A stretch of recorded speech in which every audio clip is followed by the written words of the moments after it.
entitled Dots. Life tends to interrupt my train of thought, and the rails are dented as it is. I'm not automatic, but I am a mechanism for creation. If you look at life from behind yourself, you'll always be running in circles. Love is not a crime, but what if I love wrong? What if I'm a forest and I can't understand you as a desert? There's not enough answers in the world to put my head back together. Jack fell down and broke his crown, and I wonder what would happen if Jill was smart, learned from poor Jack, and never came tumbling after. It's the little moments that count. I make these memories out of gossamer threads of life. I'm kind of down to earth. If the earth were in the clouds, but who cares, you know? It's all just for show, and tell me what you think. If you find yourself seeing red, calm down. At least you can see colors. Try a nice, soft pink, like your baby's pink fingers. They've still got some pudginess to them, the kind I still got in mine. I was a daddy's little girl once too. I know how it is, dancing with my feet stacked on his. That sweet little time that's all kinds of fun. Someday, your little girl will go. That's all a part of growing up, but someday your little girl will come flying home. Maybe with a little girl of her own, and you'll be ready again. So I wouldn't call it a dead end, because life moves on. Daisies die and more grow to make more chains. A chain of events is each generation. Growing up is their motivation. But looking through rose-colored glasses, we are blind. Can't see that every day each person brings home a good old broken soul. They talk around us, and we forget. Sometimes everyone has a value if only we stop to check. All thinking, racing 3 times a minute, struggling to piece together the puzzle until it unfolds. The puzzle is multi-layered and the pieces are worn. From far away, the big picture makes sense, but we'll never see it when we are the pieces. We are the millions of pixelated dots on one TV screen. Thousands of grains of sand in one beach. Our significance is to each other. Can't have one without the other. The big picture is saturated with light. We are super, more than any hero. This is our comic book story. It's all made of dots. And someday they will converge. The big picture will emerge and we will see why. Why suffering takes up every page of this book. We are the letters of love born together, one pen, many pages. Your chapter will make you strong. Don't ever let your faith grow long. This garden grows and we are every petal on every rose. But instead, light doesn't dim from our roots to our stem, but instead the serendipitous prose braces our ears. Headlights blind our eyes. Take off the glasses and witness this life. From here we are small, trying to see in spades when all we see are through rose-colored shades, the absence of color, the absence of making sense, random acts of sin purged by divine powers we seek, but none of us, the weak, can see why this makes sense. And though we permeate lust for reason, we cannot see the big picture still. But angels cry, and we call that rain. Music dies, and we call it pain.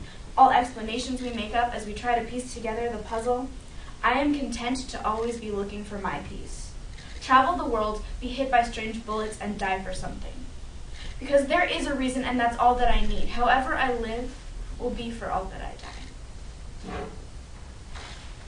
That was my first of 2 pieces, and the second one is called Words to Live By. Do you read me? The words written clearly across my face, crossed out with new words scribbled in their place. Flip me over, turn the page, lift me up to see what's written on the other side. I'm so clearly marked up, but you still don't read the truthful commiseration polishing the lids of my eyes. This is my announcement, tattooed from my pen to my tongue. I speak with lingo that carries through bars on windows to reach all kinds of ears. As wounds from venomous words are redressed, healing words begin to work their magic on each stitch in my skin.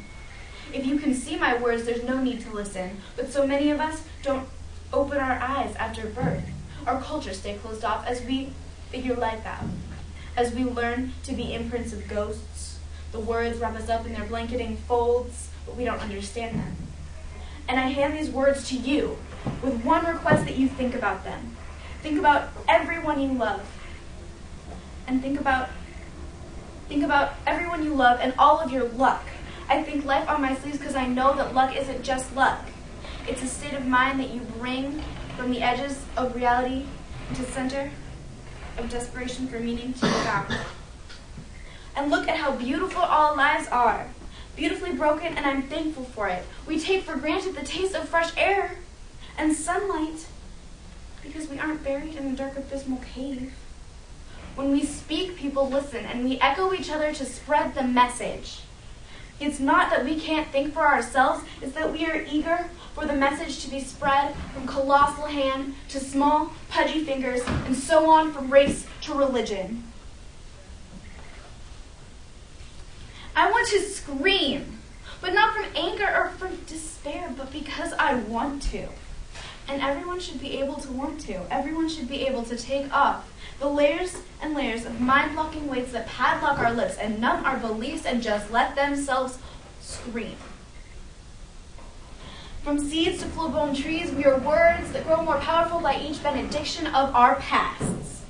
It's time to stop treating objects as first loves and first loves as slaves. It's time to open our eyes and our ears and our hands to the poignancy of love as it seeps lightly into our state of being.